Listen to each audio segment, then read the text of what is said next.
Paris mengenai adanya putusan Mahkamah Agung yang menolak permohonan Peradi, yang dia katakan akhirnya itu adalah menyatakan bahwa Peradi kita tidak sah, keputusan kita tidak sah.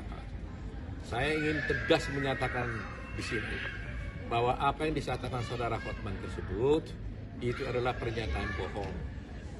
Kedua, itu adalah pernyataan yang tidak benar.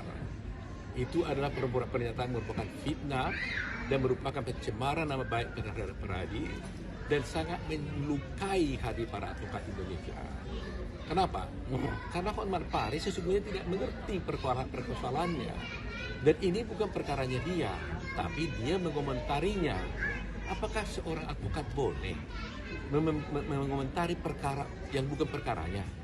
Apakah kita boleh mengomentari perkara orang lain? Nah, akibatnya seperti ini, dia tidak tahu perkaranya, akhirnya dia tersesat dan menyesatkan orang. Oleh karena itu, duduk perkaranya saya beritahukan supaya semua masyarakat tahu. Mulanya begini, pada tahun 2015 sampai 2020, kepemimpinan Peradi itu dipimpin oleh Pak Fauzi Hasibuan dan Thomas Tapubolon.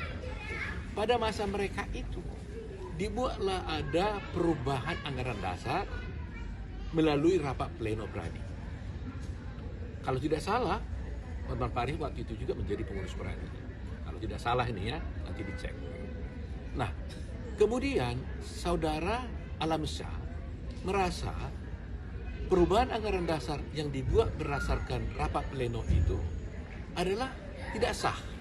Menurut Alamsyah harus melalui Munas. Kan begitu? Nah, akhirnya dia gugat di pengadilan. Kemudian berperkara di pengadilan, dia menang. Di tengah jalan, setelah tahun 2020 berakhir, maka dilakukanlah Munas Peradi, pergantian pengurus. Pada agenda pertama di Munas Peradi, dibicarakan adalah agenda perubahan anggaran dasar. Apa keputusan perubahan anggaran dasar itu? Keputusannya adalah Munas mengesahkan anggaran dasar yang dirubah oleh rapat pleno tadi sebagai keputusan Munas. Gitu. Jadi Munas tersebut yang Munas mana telah memilih saya sebagai ketua umum itu diadakan berdasarkan anggaran dasar yang telah diputuskan oleh Munas, bukan anggaran dasar yang dirubah berdasarkan rapat pleno. Jadi ada dua ini, satu adalah anggaran dasar yang dirubah berdasarkan rapat pleno, satu anggaran dasar yang sudah dirubah berdasarkan rapat Munas Advokat.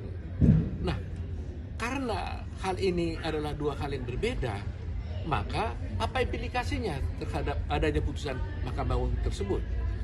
Seandainya lah benar putusan Mahkamah Agung itu menyatakan bahwa anggaran dasar yang diputuskan berdasarkan oleh tidak sah, implikasinya sama sekali tidak ada terhadap Peradi. Implikasinya tidak ada hubungannya dengan kedudukan saya sebagai ketua Peradi, karena yang dibatalkan itu adalah anggaran dasar yang dirubah oleh rapat pleno, sedangkan saya terpilih berdasarkan anggaran dasar yang sudah disahkan oleh Munas. Ini poin utamanya. Dan hal ini oleh saudara Alamsyah telah diakui dan dia sekarang menjadi anggota Peradi. Dia mengatakan karena itu sudah dilakukan melalui Munas, maka Alamsyah mengakui bahwa anggaran dasar itu adalah sebagai anggaran yang sah. Jadi kenapa jadi Hotman Paris yang sewot gitu? Ya kan? Gak ada apa-apanya putusan itu. Non-diskutabel, tidak ada implikasi apa-apa. Jadi oleh karena itu kepada seluruh advokat Indonesia, kepada pengadilan, kepada kejaksaan, semua stakeholder Indonesia pada waktu harus mengerti ini. Tidak ada implikasi hukum apapun akibat daripada putusan dari Mahkamah Agung tersebut. Nah, besok saya sudah minta rekan Asido Huta Barat akan menjelaskan mengenai persisnya mengenai keputusan ini dan bagaimana pengakuan daripada saudara Alamsyah mengenai putusan Mahkamah Agung ini. Oleh karena itu saya sarankan kepada Hotman Paris, jangan berbohong, ya, jangan memprovokasi, jangan membuat berita-berita yang menyesatkan, melukai hati advokat Indonesia. Nanti kalau advokat Indonesia marah kan repot jadinya kan. Mereka bisa sekarang ini mereka SMS saya terus. Bagaimana nih Pak Otto katanya. Nah ternyata mereka pikir Anda benar. Ternyata Anda tidak benar. Gitu. Dan apa yang saya sampaikan ini saya pertanggungjawabkan dimanapun dan kapanpun. Saya jamin hal ini. Oleh karena itu kepada advokat Indonesia, terutama anak muda, Jangan khawatir, tenang, mari kita berjuang terus. Pradi adalah single bar. Salam.